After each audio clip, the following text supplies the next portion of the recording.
Welcome back, Nerd Squad. While we all have our favorite superheroes and may even want to meet them, not all superheroes would likely be great to hang out with 24/7. And just like you wouldn't want to be in quarantine with some celebrities that you might end up finding annoying, or maybe you even love them but you just think it'd be too much, superheroes have some similar problems when we're talking about this. Granted, superheroes are also busy saving the planet on a daily basis, so that should make them better to hang out with than just your favorite musical artist or your favorite actor. Right?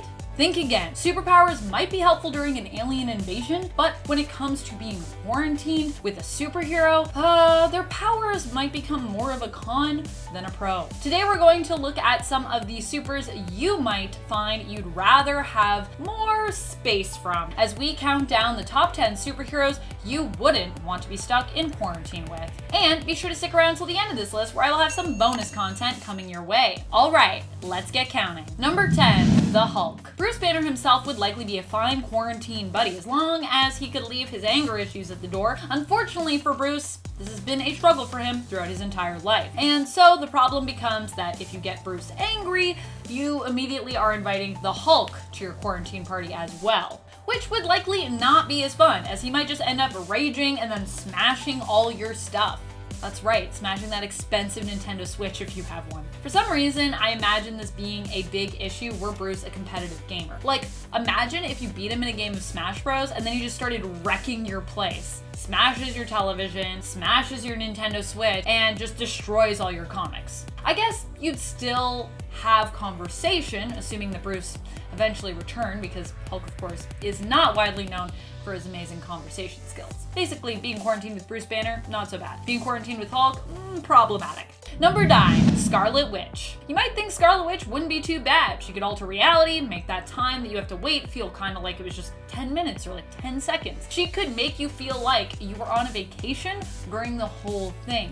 Create a whole little fantasy world for the two of you to just chill and live in. But just because Wanda can, doesn't mean she will. A lot of the reasons why Scarlet Witch might be a problematic quarantine buddy can be pulled from massive events that have involved her. She has some serious issues when it comes to being codependent, so she might expect you to become her whole world, like become like her best friend forever, and give her tons of self-validation. She's not as independent as she'd like to be due to having now fake daddy issues regarding Magneto and dealing with trauma in her upbringing. You need to make her feel wanted all the time, or she might wig out a bit. She also has a tendency to be an unintentional troublemaker of the Marvel-verse. So you can bet being quarantined with Wanda would be interesting, but she'd probably try to use her chaos magic to perform a very simple spell that would later be revealed to have side effects that quickly cause everything to spiral out of control. Like during the Axis event when she cast that spell with Dr. Doom. You might try to use a magic spell to just create a plate of waffles, and then accidentally everything in your house suddenly turns into waffles. You're like, wait, what? I'm a waffle now? I guess this is my life. Doesn't sound like a lot of fun, is it? You're gonna want to eat yourself because waffles are delicious. Number 8, Dr. Manhattan. Another superhero who could likely bend the world to his whim. Being bunkered down with Dr. Manhattan would be surprisingly dull and unfun. John has a pretty big ego while still being a quite shallow guy. Despite how amazingly powerful he is, there's a reason Silk Spectre decided it just wasn't working between them. And after spending a few days in isolation with him, I bet you'd be wishing you picked a different Watchmen member when it came to your quarantine partner. You're like, who else? Maybe I should have hung out with the comedian. I thought that was a bad choice. Maybe Rorschach. Maybe this would actually be better. Number 7, Punisher. Frank Castle might be an exciting guy when it comes to his comics, but when being cooped up with him for a few weeks would likely just make a fan question just what it is they liked about him to begin with. He'd likely be one of the most grumpy people to be stuck with. I don't think he'd like having to stay inside all day. When it comes to the rules of staying inside, I'm sure he'd abide as much as possible. He'd likely follow along just fine, but it would probably leave him feeling pretty antsy about all the injustice that he felt was still going on that needed to be punished, but he can't do anything because he's stuck inside. He'd probably just spend all day planning ahead for what he was going to do when he got out and just grumbling to himself. If anything, he'd likely keep to himself more and not want much to do with you. He'd be like the grumpiest Gus. I also imagine he would just wear like boxers the entire time. He would never, you'd be like, Punisher, put on some clothes. He'd be like, no, what's the point? I can't go outside. I can't punish people. What's the point? Number 6, Plastic Man. There are a lot of reasons why Plastic Man would quickly go from fun to annoying during a quarantine. A good amount of them are highlighted in the story Divided We Fall, where Plastic Man is split into two separate entities, his civilian persona and his superhero persona. His civilian persona struggles with his desire to become a criminal, something that his superhero persona was kind of helping him to suppress, or possibly kind of acting as a band-aid for. His superhero persona becomes a parody of himself, a guy who's pretty dumb and just makes a joke out of pretty much everything. On their own, they are both not great, and reunited, they still make someone who's pretty annoying, impatient, and somewhat selfish for a superhero. Also, would he wear his sunglasses all the time inside?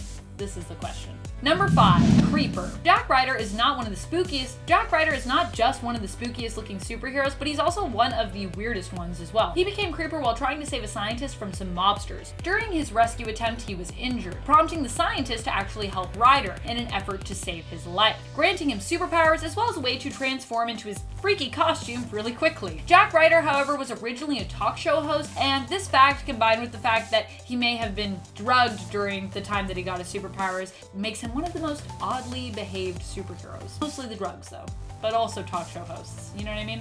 He often tries to tell jokes that aren't funny and also has maybe one of the most annoying laughs in comics. It's so annoying that it will literally hurt your ears. It will literally hurt you. And considering how much he likes to laugh, you definitely want to invest in some industrial level earplugs if you had to be quarantined with him. And even then, I don't know if it'll be enough for you. Number 4, Zeitgeist. You probably knew I was gonna mention Zeitgeist. I mean, come on. Axel would not be a fun one to be quarantined with if he got sick. Imagine him uncontrollably needing to vomit maybe everywhere. You'd have to make sure your entire apartment was acid-proof before he joined you in quarantine, and make sure he has his own bathroom somewhere just in case. I mean, do they even make high-grade acid-proof toilets? Beyond that, he's just not the easiest to get along with. He's got a pretty big ego and seeks fame despite it not really making him happy. I imagine he'd be making you film him as he just endlessly makes TikToks, trying to get TikTok famous, and he would just definitely try to use the situation to his advantage. When you weren't his one-person film and production crew, by the way, making content with him, I imagine he'd then insist that you just watch reruns of X-Force footage so he could relive some of his glory days. I mean, work on tactics. Number 3, Batman. Okay, so as cool as Bruce Wayne seems, being quarantined with the Batman seems like it would be a not so exciting time. I could see this one going sort of one of 3 ways. Either Batman would take everything super seriously and make you join him in some kind of like preparation, training regimen,